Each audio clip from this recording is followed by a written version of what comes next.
Um só Deus, mas em três pessoas. Parece um quebra-cabeça, não é? Pois é, esse é o coração de um dos maiores e mais fascinantes mistérios da fé cristã, a Santíssima Trindade. E hoje a gente vai mergulhar nesse conceito usando a própria Bíblia como nosso guia. Nosso mapa para desvendar esse mistério vai ser a Escritura, do começo ao fim. O nosso objetivo aqui é bem claro: entender como a Bíblia consegue apresentar um Deus que é absolutamente único, mas que existe em três pessoas distintas: o Pai, o Filho e o Espírito Santo. Vamos ver como essa ideia se desenrola nas páginas da Bíblia. Para guiar a nossa conversa, a gente tem um roteiro bem simples. Primeiro, vamos falar sobre o mistério em si. Depois, a gente define o que é a Trindade, explora os papéis que cada pessoa tem, e aí vamos esclarecer duas ideias que são fundamentais: a diferença entre o papel de alguém e a sua essência, e o que subordinação quer dizer de verdade nesse contexto. Então vamos começar pelo começo. É super importante a gente entender uma coisa: a doutrina da Trindade não é para ser um enigma indecifrável.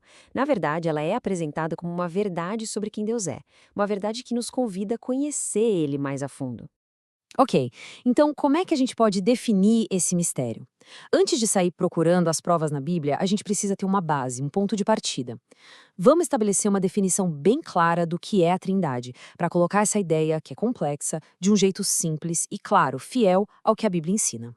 O ponto central é esse aqui, ó. A fé cristã diz que existe um e somente um Deus. Não são três deuses, de jeito nenhum. Mas esse único Deus existe desde sempre em três pessoas diferentes. O Pai não é o Filho não é o Espírito Santo, mas cada um deles, sozinho, é plenamente Deus e todos eles trabalham juntos numa harmonia perfeita. E agora, a coisa fica ainda mais interessante. Porque mesmo sendo um só Deus em essência, as Escrituras mostram que o Pai, o Filho e o Espírito Santo têm papéis bem diferentes, principalmente quando a gente fala do plano de salvação da humanidade. Olha só o que Jesus diz nesse versículo. Ele, o Filho, deixa bem claro que veio para fazer a vontade do Pai, que foi quem o enviou. Isso já mostra pra gente uma diferença de papéis, né? Um que envia e um que é enviado. E aqui, num dos versículos mais famosos da Bíblia, a gente vê o papel do pai de novo. É o pai quem dá ao filho por amor. A ação de dar, de iniciar a redenção, parte do pai.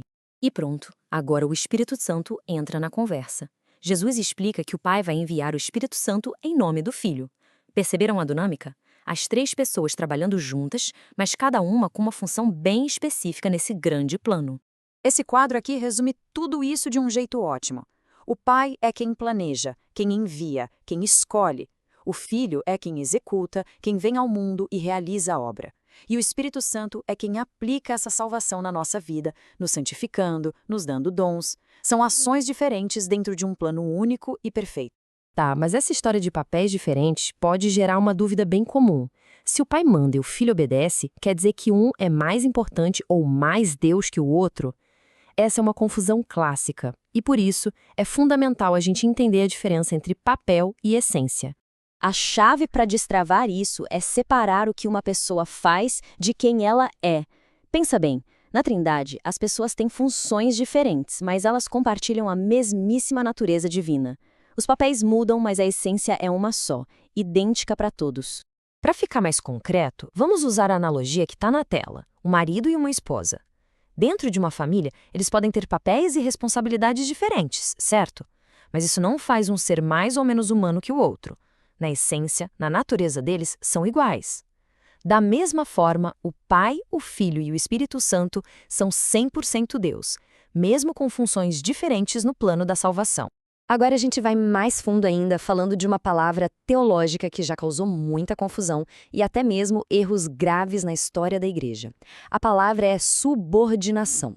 Como é que a gente entende isso do jeito certo quando o assunto é a Trindade? A resposta curta, direta e reta é: não de jeito nenhum. Mas por quê? Se o filho se submete à vontade do pai, como a gente acabou de ver lá em João, isso não parece inferioridade? É importantíssimo entender que a Bíblia não ensina isso. A ideia de que o filho é na sua natureza inferior ao pai, que ele não é eterno ou não é totalmente divino, é um erro antigo, uma heresia chamada subordinacionismo. A igreja lá no começo rejeitou essa ideia com toda a força porque ela vai contra tudo o que a Bíblia diz sobre a divindade de Jesus. O que a Bíblia ensina de verdade é algo que os teólogos chamam de subordinação econômica. Calma, a palavra econômica aqui não tem nada a ver com dinheiro. Vem de economia no sentido de plano, de administração da salvação. Ou seja, é uma submissão voluntária de função e não uma inferioridade de essência. O filho, que é perfeitamente igual ao pai em divindade, escolhe por vontade própria assumir esse papel para cumprir o plano da redenção. E esse versículo aqui mostra isso de uma forma muito poderosa. Lá no final de tudo, o próprio filho vai se sujeitar ao pai. Isso não é um ato que diminui ele, mas é o ponto máximo da harmonia e do plano perfeito da Trindade, para que, no fim, Deus seja tudo em todos. E tudo isso nos leva a uma última reflexão. A Trindade não é só uma doutrina complicada para a gente quebrar a cabeça. É a revelação de um Deus que é relacional, que vive em unidade, amor e cooperação perfeitas. Se o nosso próprio Deus é uma comunidade, o que será que isso nos ensina sobre como a gente deve viver? Nas nossas famílias, nas nossas igrejas, nas nossas comunidades. Fica aí a pergunta que esse mistério tão profundo nos deixa.